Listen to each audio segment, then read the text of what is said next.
guys, it's Crystal from the Abundantly Blessed Homestead. It's Tuesday night at 5:15 p.m. Central Time. We are doing our live cooking class. Yes, my hair looks crazy. We spent the day outside doing farm work, and there are 40-mile-per-hour winds with dust everywhere because we don't have any snow and haven't had any rain since November. So, it's February. So anyway, you get the real me here. There's a little bit of a wind-blown look. And we are getting our ingredients ready. We're going to be making Copycat Wendy's chili tonight.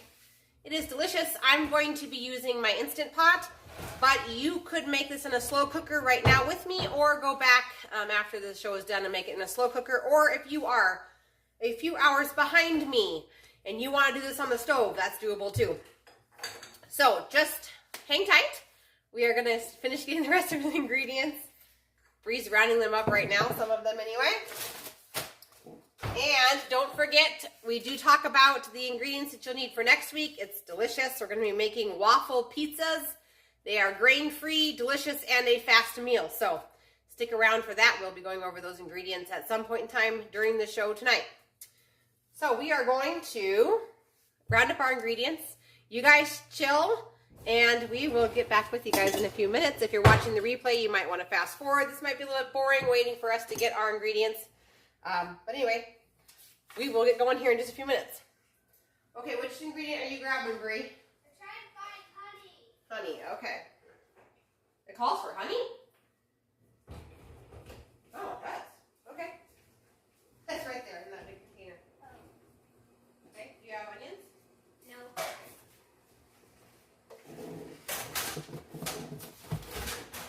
Alright, we need 1 onion. Bree, I'm going to get green pepper. Should be in here already chopped. Jalapeno pepper.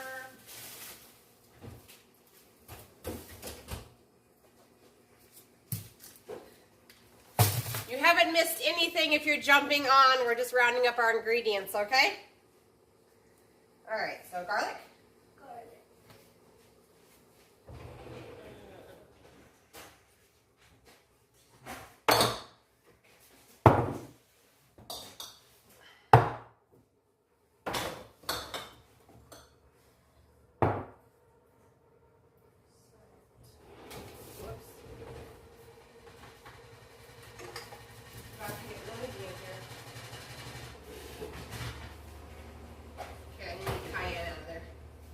What are you after? I don't know quite yet. Okay, get the ladder out and go up here. And then we'll go into that liquidy tomato stuff. We need like 2 of them? We need like 4 of them. 4. Yep. Hello, Sandy. Thanks for watching. Everybody, you're going to have to excuse the wind-blown hair. It is what it sounds like. It is wind-blown hair. We have 40-mile-per-hour winds here. No snow and not a drop of rain since November. And it's February. So we had like a dust bowl scenario today at the farm. So you're getting the raw farm look here, all right? We are rounding up the remaining ingredients, and we'll get started here in just a minute. I promise.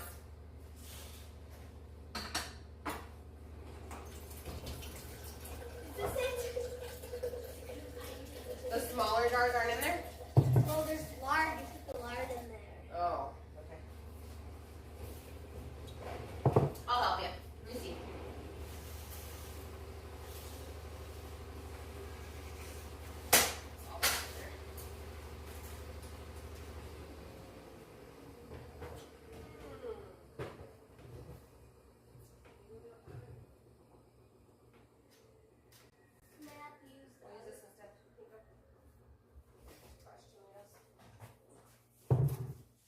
How much tomato sauce does that say? This? Oh, Yeah. the recipe.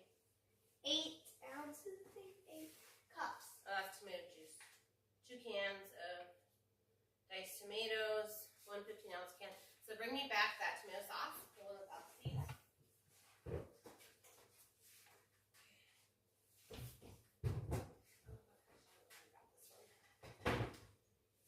Here you go, these diced tomatoes.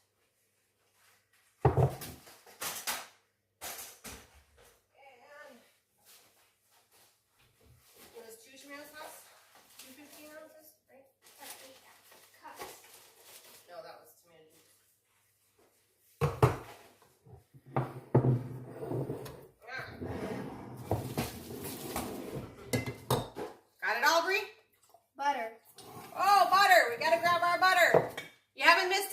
we're still rolling here. All right. Did you get chili powder? I did, yeah. So then butter? Okay, butter. Okay. What about this? Onion. Oh yeah. Okay, I think we're okay. Did you check it out? Oh, except for butter. Butter, go get the butter. How much butter? I don't know. 4 tablespoons. All right, so tonight we are making Copycat Wendy's chili. I said this in the beginning, but I'll say it again. I am using an Instant Pot tonight. If you do not have an Instant Pot, do not fear. You can make this in a slow cooker and eat it tomorrow. You can make, if you're a couple hours behind me and you're watching this in the afternoon, you could make it on your stovetop. No big deal, okay? It's the same ingredients, it's the same process. So, it's going to be really, really quick though, because we're using the Instant Pot. So let me angle the camera around here, so you guys can see the Instant Pot. There we go. And my helper. All right. So if you are not doing this in an Instant Pot, if you are doing it on the stove or in your crock pot, you're going to do the simmering on the stove and then transfer it to your crock pot, or keep it on the stove if you're going to be cooking on the stove. So there we go. If that's not confusing enough. We can make it work is what I'm trying to say. So where's the recipe? Oh, here it is. Lose the recipe. Okay, so 4 tablespoons of butter is going into my Instant Pot. I'm going to push saute. Like I said, if you don't have an Instant Pot, you can be doing this on the stove. Okay. And time to chop an onion. We need 1 yellow onion. Hey, Colorado, you're back. That's awesome. We're just starting. You haven't missed much. I put 4 tablespoons of butter in my Instant Pot.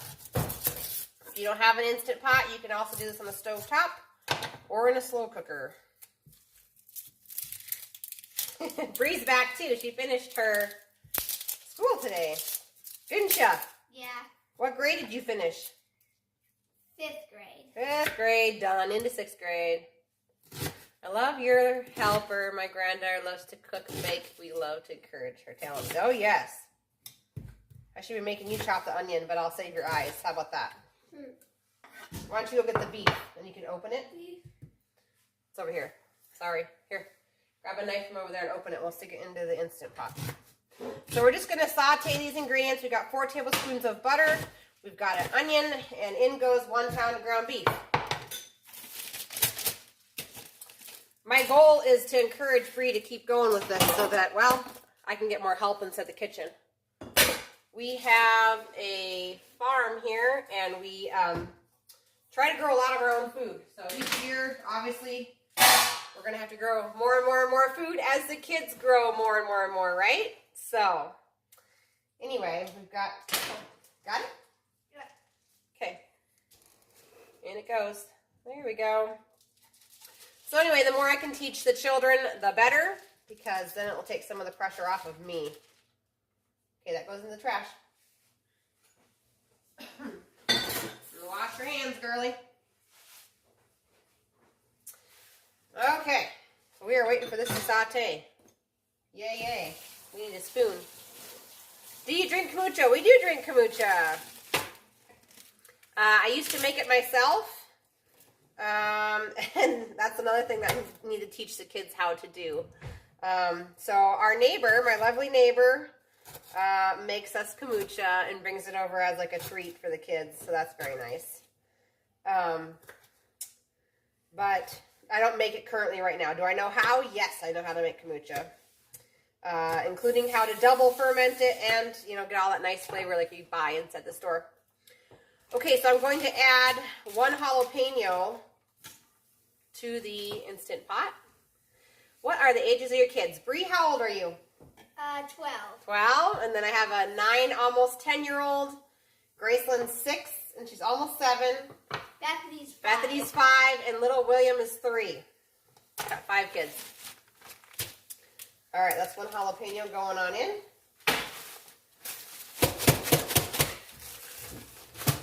And when you get back, I'm going to let you pour this green pepper in there for Mama.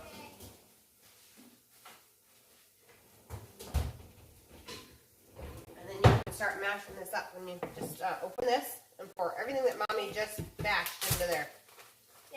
This? There'll be a whole bunch of loose stuff, not the big chunk. There you go. So that's approximately one green pepper. So if you guys have watched me for any amount of time, you know that I really like it when people pre-chop stuff because you can throw stuff into your pot while you're making soups in a fast pinch, okay? So that was a green pepper that was already chopped. It's already into the Instant Pot. You want to stir the Instant Pot there? Sure. Yay! Go, Bree, go! You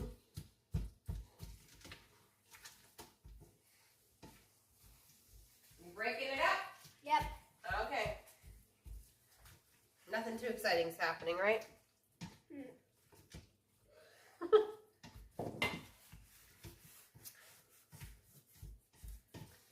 I'm going to be putting out a video, hopefully this week, on how to make no-bake cookies. And I know that sounds like, duh, like who doesn't know how to make no-bake cookies?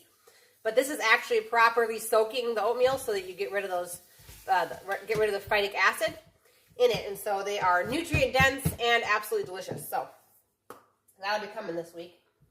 I already stirred it. It's sounding good there. We're just going to kind of cook it there. You're doing good. Let's go ahead and get some garlic going. Do you remember how to do garlic? Yeah. Okay, so 2 cloves of garlic. What's your favorite flavor of kombucha? Does the D stand for like Diane? Or Debbie or something? What's your favorite flavor of kombucha? Grape, I think. Grape? Oh. We tried a new kombucha from the store, and it was peach, and it was really good. Yeah. There you go. Pop it. There you go. Did you get it? Okay, so now I would chop it up so no one gets a whole clove. Yeah. There you go. Good job. So we need 2 of those. 2 cloves of garlic.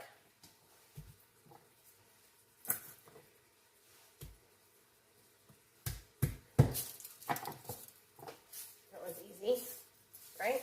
Yep. It's all easy, right, Brie? Come on. Yes, it's all easy. It's all easy.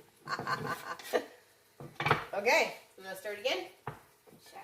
We're cooking away.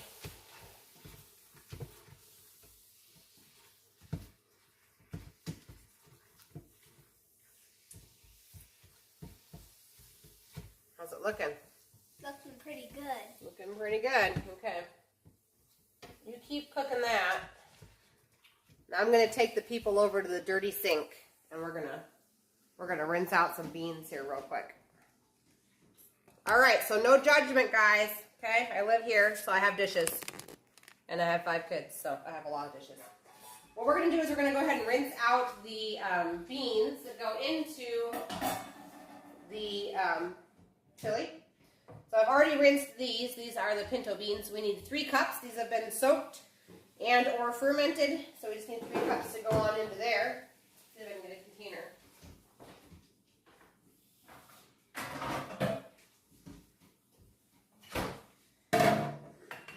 And then we're going to do the same thing with the kidney beans.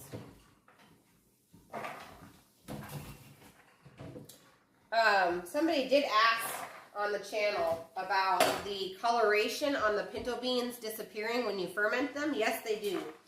They turn out to not have stripes after you're done fermenting them. That's completely normal. It's just because they've been soaking for a while. No big deal. Nothing wrong with them. They just look like gigantic, like northern white beans instead of pintos, and that's okay. I did not ferment these. I remembered this is what I was making on the weekend, and so I did not have time to ferment them for 3 days, but do not be afraid of fermenting your beans, you guys. A lot of people are like, ooh, what's that going to taste like? And honestly, With the beans, you can't even taste it. I let mine ferment for 3 days. You can't even taste it. You can taste it more so with rice than beans. So don't be afraid to ferment your beans, and you will definitely toot less when you ferment your beans.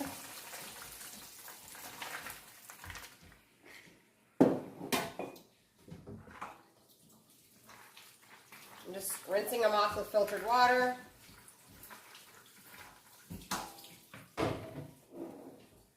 Hey Brenda, thanks for jumping on. So, 3 cups of each. These, like I said, these are soaked and or fermented kidney beans and pinto beans. This is literally done over here. It's done? Oh, good. Okay. We're going to come back over to a sitting near you. We're going to leave the dirty dishes behind, guys. All right, so this has been sauteing. Smells really good. It does smell good. Okay, so I'm going to go ahead and turn off the saute on function on the Instant Pot. We're going to add our total of 6 cups of beans to the Instant Pot. Okay, so now here comes all the dumping. We're going to have a ton of dumping. So we got 1 pound of ground beef in here, 1 yellow onion, 1 green pepper, 1 jalapeno, 2 garlic cloves. Bree's saying hello. Brenda got on just now. So now we need 4 celery stalks. And once again, it's all pre-chopped, guys. I buy my celery in bulk, chop it up, and freeze it. So I'll let you dump that on in there, Bree. Go for it. And I think that's just shy of 4 stalks. So let's tap this one lovingly.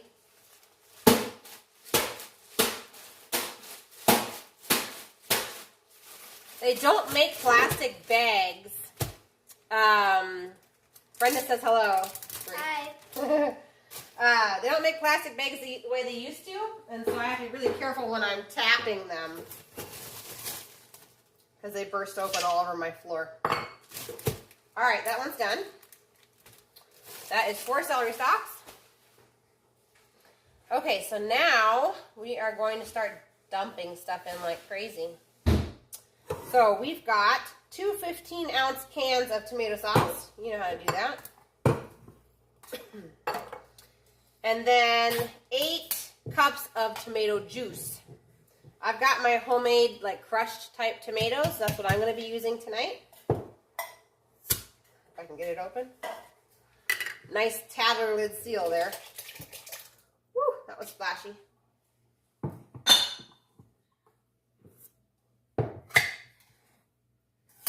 Ooh, that was splashy. She has covered me in tomato sauce. Let the food fight begin. What do I get to open next, Bree?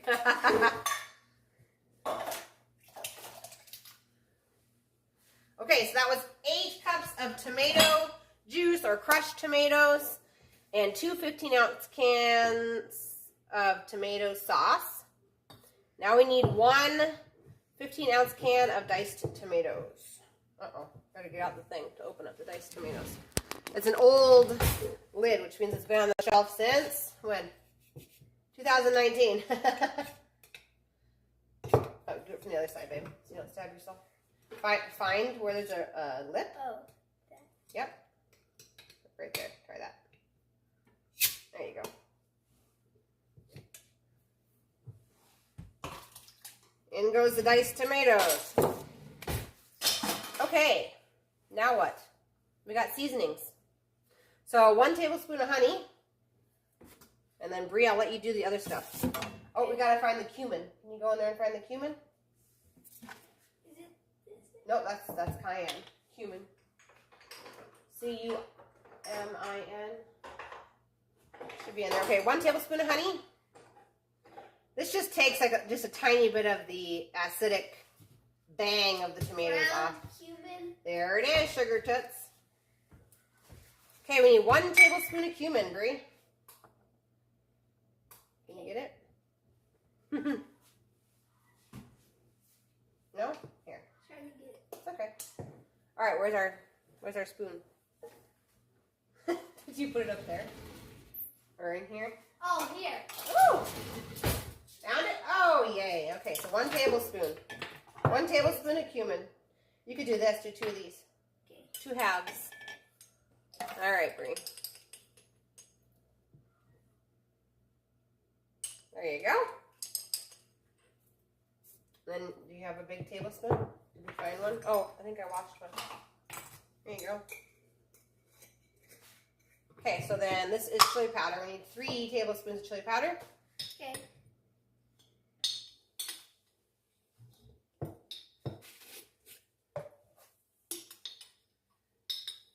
That's a big chunk in here. We'll try and smush it. 1 more. Like I said, you don't have to have an Instant Pot to do this. You can do it on a stove. It's just with the fermented beans or soaked beans. It takes a while to cook those, obviously. So if you are ahead of time or behind time, or however that works with the time zones, and you can make this tonight on the stovetop, go ahead. The same process as what we're doing right now. You would just simmer it / boil it for an hour and a half. Okay, so 1 teaspoon of salt, Brie. 1 teaspoon. Yeah. Just enough. Just enough salt. And this is healthy salt, right? Yeah. So do you remember what healthy salt means? Let's talk about that. Salt with color. Okay. So why do you want salt with color? Because the other salt inside the store is with different stuff in it. It's processed. Processed, okay. So the reason why you want colored salt is because the stuff in the store is processed, just like Bree just said. But what ends up happening is when they process it, they strip all the minerals out, which is what makes table salt white. The problem with that is that it was created with the minerals, and that's how your body handles salt well. And so for those of you that have salt issues where you retain water or other things that happen when you eat salt, typically that's because of white salt. And it's your body's reaction to not having the minerals. So I like that. I can play your live videos over and over. That's great. Oh, yeah. I love it, too, because, well, it's just fun to look back and watch who was on and everything like that. Okay, so hang on. I'm getting lost now. Salt. Okay, half a teaspoon of cayenne. Half a teaspoon. Yeah, let's make sure we get this one right. We'll all have our mouths burning. Let me see. Yeah, that's the right one. So examples of healthy salt are like pink Himalayan salt, even a Celtic sea salt. It looks white, but it should have a grayish tint to it, okay? We're looking for stuff that does not look like white table salt. Also, the company Real Salt makes good salt. I love their taste of their salt. Okay, is that it? I think that might be it. So we have 1 pound of ground beef, 4 celery stalks, 1 yellow onion, 1 green pepper. Oh, yes, we are missing that. 1 jalapeno, 2 cloves of garlic, 1 tablespoon of honey, 2 teaspoons of oregano. 2 teaspoons. 2 teaspoons. Let's find it. Where does it say 1 TSP? Oh, you got it. Good job. Ooh, that smells good. You smell it? That's really good. Okay, so then put this away, and then you can go ahead and stir this. I think we got it all. 1 tablespoon of cumin, 3 tablespoons of chili powder, 1 teaspoon of salt, half of a teaspoon of cayenne, 8 cups of tomato juice or crushed tomatoes, 1 can of diced tomatoes, and then 2 15-ounce cans of tomato sauce, 4 tablespoons of butter, and 3 pre-soaked kidney beans, and 3 cups of pre-soaked pinto beans. If you do not know how to soak beans, if you do not know how to ferment beans, I have a complete guide to teach you how to do that right here on the channel. It's super easy. Okay, so we're just stirring it around, right, Bree? That's what's happening over here? Okay. So now, we got to cook it. Yep. Yep. Okay, so let's stop stirring it. There you go. Do you know how to put a lid on an Instant Pot? I think so. Okay, let's find out. Okay, go more this way. There you go. There. Okay, now go ahead and push back the safety lock. The vent. There you go. All the way back. Got it? Yep. Okay, so now on the Instant Pot, we are going to push chili. Chili. Find bean and chili down there. Okay, and we're going to increase it to 35 minutes. That's it. That was quick. That is one quick video. We are under 30 minutes, you guys. That's crazy. Okay, so on to recipe for next week. This is a really good recipe. Yes, she's actually the one that said we should do it. And each week it's like 4:30, so about 45 minutes before the live. And I go, oh my gosh, what are we making next week? I don't even have it planned out. So Bree said, let's make waffle pizzas. So we're going to make waffle pizzas. If you are on the keto diet, you can take out the honey in this recipe and swap it for whatever you want to use on keto. We are not strong keto people over here. We believe in real sweeteners. But if you are on keto, you sure could make this keto by swapping the honey out. This is a grain-free pizza, you guys, and it's so good. And everybody gets their own individual pizza. They get to choose their own toppings. It's amazing, okay? So it's going to be a little bit heavier on the butter and the eggs because we're grain-free, so in this recipe.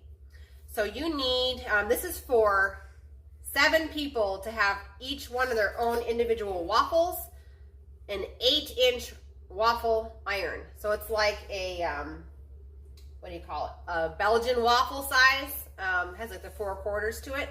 If you have a mini waffle iron, you're going to want to halve this recipe in half in order to feed 7 people, each having 1 pizza. But we're pigs, so this is for 7 people to have a gigantic waffle. So we're okay with being pigs. It's okay. It's just really good food. Okay, so here come the ingredients. You are going to need, this is for 7 people, 12 tablespoons of butter. Obviously, you're going to want grass-fed organic butter if you can find it. If you can't find grass-fed, you could just do organic. If you can't afford organic, you could buy Kerrygold. That's a good example of a grass-fed butter. 18 eggs. I hope the chickens keep laying good. Well, we already got 1 dozen. Okay. Oh, yeah. We're going to have to stockpile some eggs. So 18 eggs. 3/4 of a teaspoon of honey, salt, baking powder, 1 cup of coconut flour, and then you're going to need, for the toppings, that's it for the little waffles. And then for the toppings, you're obviously going to need pizza sauce. So you can either get, I don't have a regular 15-ounce can of pizza sauce. Just read your ingredients. Or you can do what I'm going to be doing, something like that. Or you can do what I'm going to be doing next week, which is taking one of those cans, tomato sauce, and seasoning it with basil, oregano, rosemary, salt, that sort of thing. So I tend to want to make all that stuff from scratch because if I've been watching the labels in the store, and even tomato sauces, they're putting sugar in them now. So anyway, you really have to watch your labels. And also, if you don't know all the names for MSG, I would Google that or whatever you do. If you don't use Google, if you use DuckDuckGo, research into the different names for MSG because there's like 40 different names that they are allowed to use. And so it's good to know some of the ones they use the most often to make sure that stays out of your food. So 2 cups of tomato sauce. I'm going to show you guys how I make mine. I showed you guys when I made the other pizzas, but we'll make it again together. And then approximately 4 cups of mozzarella cheese. That is for 7 of these. And then whatever else you want to put on the top. If you want to do pepperoni, what else could they put on the top? Peppers, chicken. Chicken. Mm-hmm. Ooh. Ground beef. Yeah. Yeah. When you said chicken, I went chicken Alfredo. That's for another time. We'll do chicken Alfredo pizza another time. That's really good, you guys. Yeah. Yeah. We eat way too much of it when I make it. I have to make a whole nother pizza. So that's what we're making for next week, you guys. Grain-free waffle pizzas. So that's it. If you guys have any questions, put them down below. What else do we want to talk about?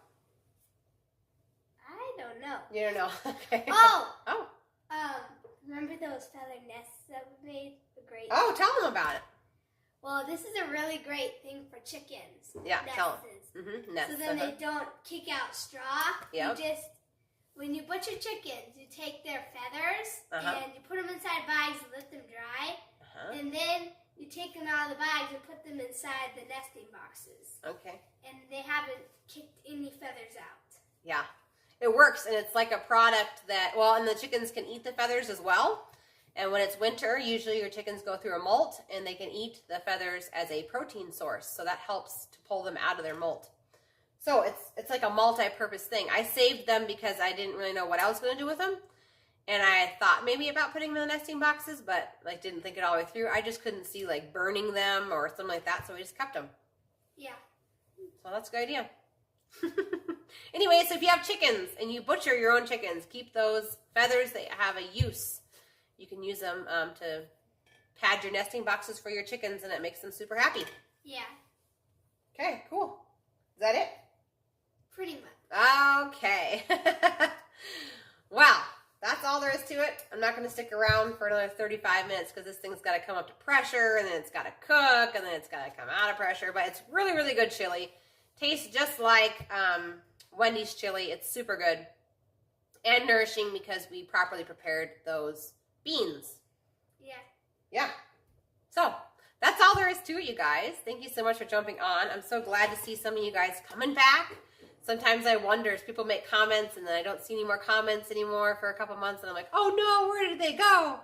And then I see you guys again, so that's really, really cool. So I'm glad everybody's sticking around, and we're growing the channel, which is great. And I love comments, and I love to be able to talk. Oh, hi, Carl. Carl's on now.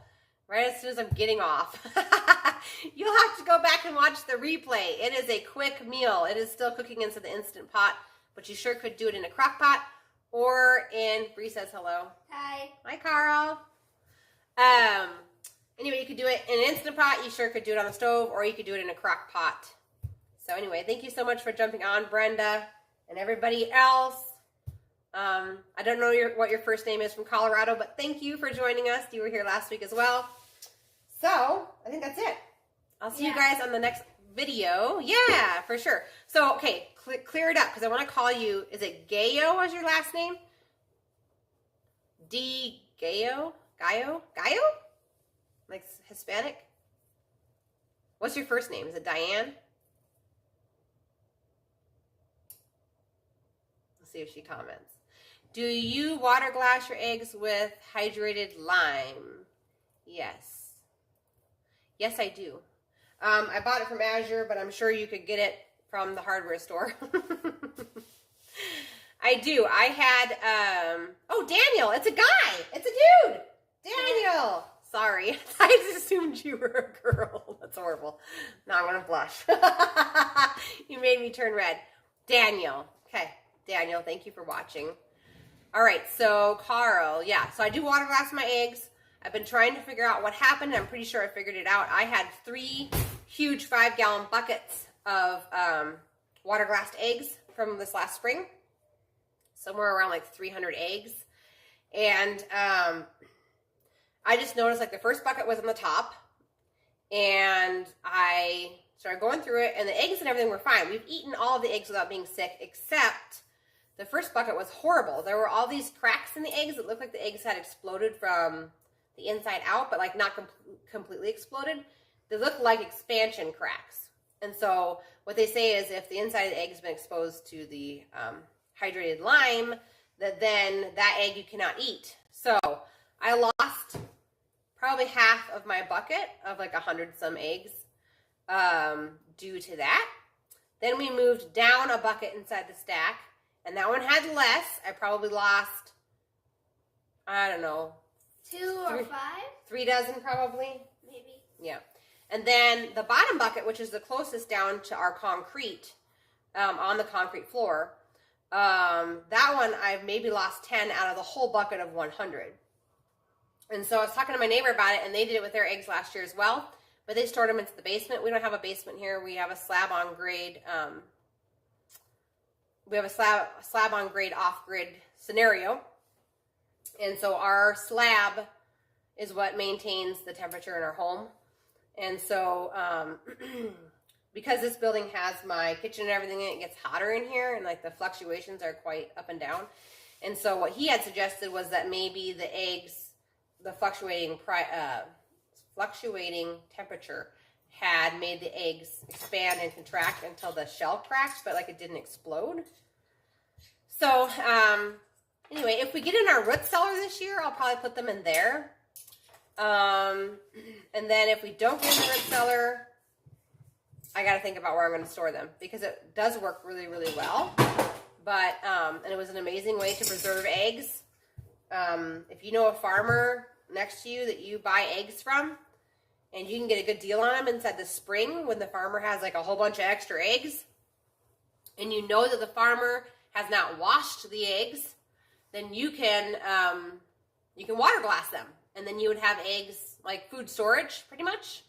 And we use them for everything from frying them in a pan to putting them in recipes. So I'm a big fan. I just need to figure out why mine had expansion cracks. That's what I'm going to say it is. It wasn't from being crushed because the further down the bucket you got, the less cracked they were. So anyway, so I ended up like the ones that were cracked and you could like see the egg coming out from it. It was really weird. Those ones I tossed. But otherwise the rest of them we just washed them well and then used them as normal. So, but that's what we're going to do. I'll probably do it again this year. I just have to figure out this, that whole scenario. And it's harder because we try to do the off-grid thing, and like I said, the concrete is the same temperature as the earth, and so like the bucket on the bottom did really, really well, but the buckets that were up higher, like because they were stacked, so maybe I'll just put them all in the concrete. That would be a good way to do it, wouldn't it? Yeah. Anyway, we're going to do something different as far as stacking them this year because it was just too much of a fluctuation in the temperatures for the eggs. Yeah. But it was really good. It was really good because we haven't had to buy eggs at all. And we sold a ton. So it was like one of those deals where I was like, okay, I'm going to sell this many dozen and this whole stack is going into the water glassing. And people did it for centuries. It's just usually they had, a root cellar. And I just don't have one here yet. The eventual plan is to get one though because I'd love to have one to put my fermented foods in and eventually when we get a dairy cow, be able to put some of that stuff down there as well. Keep it nice and cold. So anyway, that's all there is to it. So anyway, thank you so much for jumping on. And Carl, you jumped on late, but we're going to be making waffle pizzas that are grain-free next week. It's really, really good. I keep a light on in my kitchen house. Oh, chicken, yeah. Well, I do too. And mine will lay all year, but not like they do in the spring. So I don't know. I'm in the Dakotas, so I guess I'm a little bit further north than Colorado, but not much. Yeah, mine go through a molt. And I want them to go through a molt. I mean, that's like the natural thing for a chicken to do is go through a molt. So I typically probably wait too long to turn on a light, to be honest. I don't remember when we started turning the light on. Do you? I don't remember either. I probably waited too long to turn a light on, honestly. But I do want them to like go through that malting process because I think that there's like a reason why nature wants them to go through the malting process. So usually, I think I turned it on like around Thanksgiving, which is probably way too late in the year. But they have a light now, and a lot of them are coming out of the molt finally. We're getting like, how many eggs did we get yesterday? 13 eggs. 13 eggs yesterday. And we got 12 today, didn't we? Yeah. So there's quite a few of them laying. The weather here is totally funky. It feels like spring. You're like outside with a light jacket on. I don't know what's going on, but that's what's happening here. Somebody has taken our moisture away. Yeah. That's what we will say. Us naughty South Dakotans, we didn't do certain things. So when it came to the virus, so who knows? All I know is it's really, really dry here, and it's really, really windy, and it feels like spring. It was 56 here today. That is unheard of. And Bree and I, we tore off the roof to our chicken brooder. Yeah. That was fun. The shingles needed to be replaced, and the decking on it needed to be replaced, so we got all the shingles off. And then I quickly realized the decking needed to be replaced, and I don't really want to tear all that off because my husband has all the tools with him, and so I didn't want to tear it off and not be able to replace it, and the winds were so high that I didn't want to deal with that scenario. And so anyway, we stopped with the decking, but we're going to have to replace the decking and all of that. So yeah, we did do that today before it got too windy. But anyway, 50's here. Isn't it weird, Daniel? I think it's weird. I think it's weird. I don't know what's going on. So then all your snow's gone then, right? I mean, I would imagine it's all gone at 50. We never got any snow. We haven't had any moisture since like November. Great idea. Waffle pizza. Your creative ideas are fascinating to be part of. Oh, thank you, Carl. Yeah, that was actually Bree's idea. So we did the GAPS diet. I don't know if you guys know what that is, but it's called GAPS and Psychology Syndrome. That's what it stands for. So GAPS. If you want to know more, you can go to gapsdiet.com. Anyway, it was designed by I think she was a neurologist. She was a doctor, like a nerd, like that nerd in school that like went to go make a lot of money. Anyway, her daughter had autism, really bad. And for any of you guys that know autism, the extreme cases have like gut problems, like you have bad diarrhea and stuff, and malnourishment issues. And so she kept trying to mention this to her doctors, like why aren't we addressing this? Like why aren't we addressing this? And no one was addressing it. So basically, to make a long story short, she developed this program, and it healed her daughter and reversed and eliminated a lot of the autism spectrum type issues that you see in autistic children. And so that was amazing. So anyway, we did it because I had horrible seasonal allergies where I was in and out of the ER and was on inhalers. And I have been eating clean and healthy for 9 years.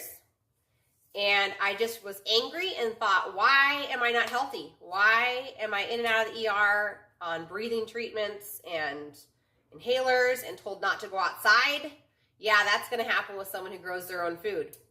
Anyway, they told me don't go outside. That was their answer, just not to go outside. So anyway, I knew there had to be something different. So I ended up talking to a friend of mine who at the time was also a GAPS practitioner. And she said, why don't you try going grain-free first? And then we did the GAPS diet. yeah. And we did it twice. So we did the GAPS diet twice. We did it for 6 months.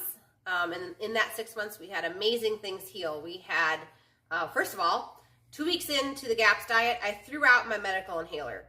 That was a huge thing for me because I depended on my medical inhaler to sleep. I would start falling asleep and start wheezing and then have to use it, and then wake up in the night because I was wheezing and have to use it, and then in the morning have to use it. I literally threw out my inhaler 2 weeks into the GAPS diet.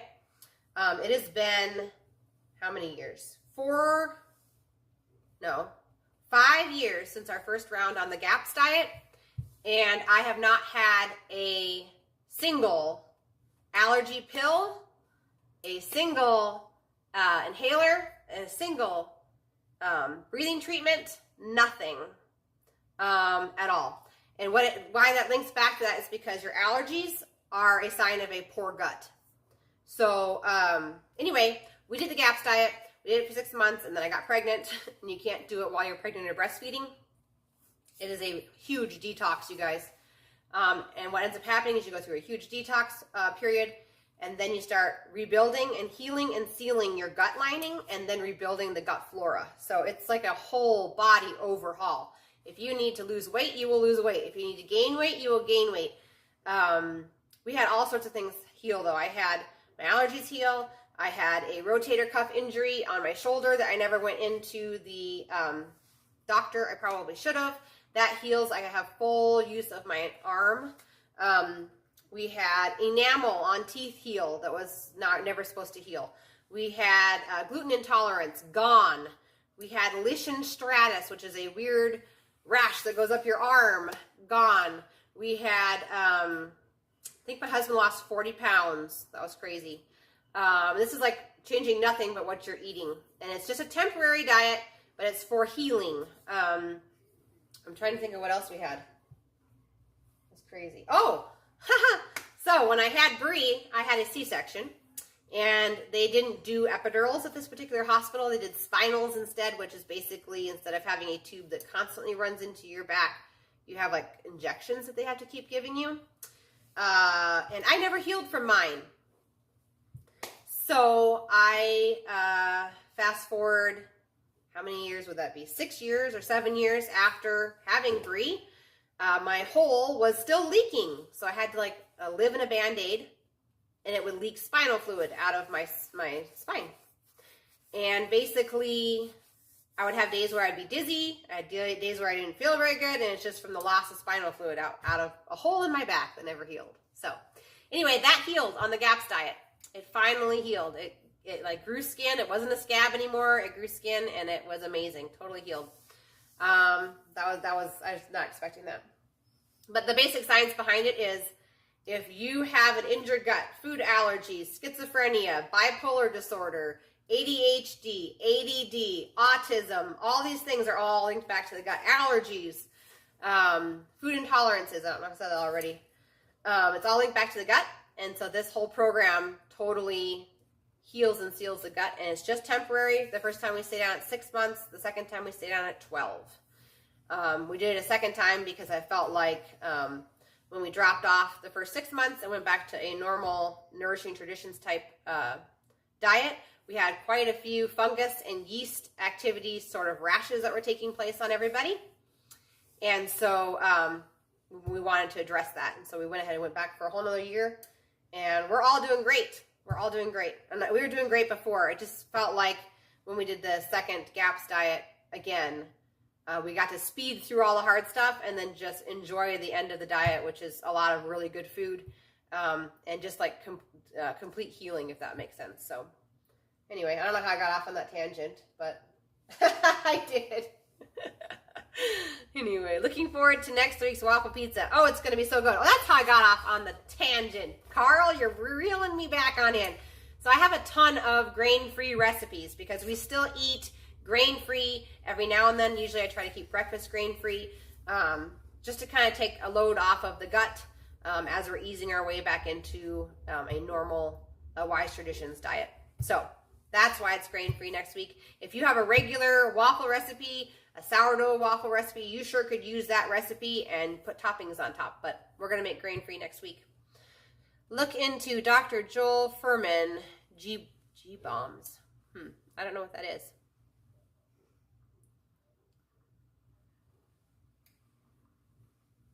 Huh. Interesting. I'll have to look into that. There's so much stuff out there about the gut, though. Oh, my. My husband, when we did the second round of GAPS, he didn't want to do it again. I can't blame him. It is the hardest diet on the planet, you guys. Like, South Beach, Jenny Craig, all that crap has nothing on the GAPS diet. It's really hard. It's like literally the hardest thing I've ever done as a mother, and that's including all 5 of my labors combined. So, anyway.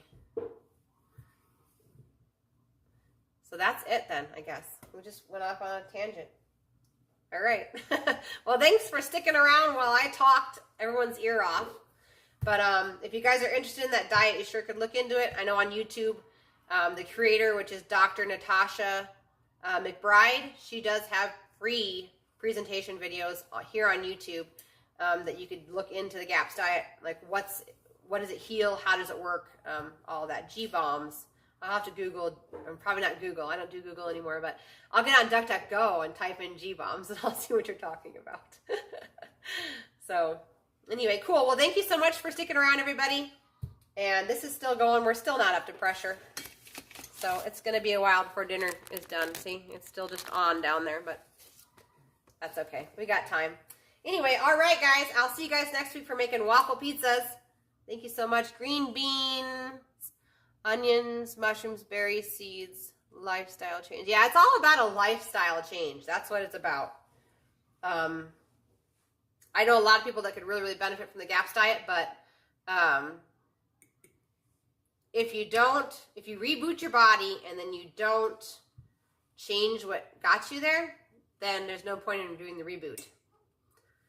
So that's why the fermenting is so important to me. That's why eating fermented foods is so important, and proper preparation of legumes, beans, nuts, and seeds of the earth is so important to me, because I put so much time and effort into that GAPS diet and that healing period for my family, that if I don't do this, then we'll end up back where we were. So anyway, that's all there is to it. Okay, so that is what G-bombs are. Green beans, onion, mushrooms, berries, seeds, and lifestyle change. Okay, cool. Awesome. Well, thank you so much for jumping on. Thanks for commenting. Thanks for having a conversation. This is kind of fun. Hope you guys have a great night, and I'll see you guys next week, okay? Bye. All right, bye.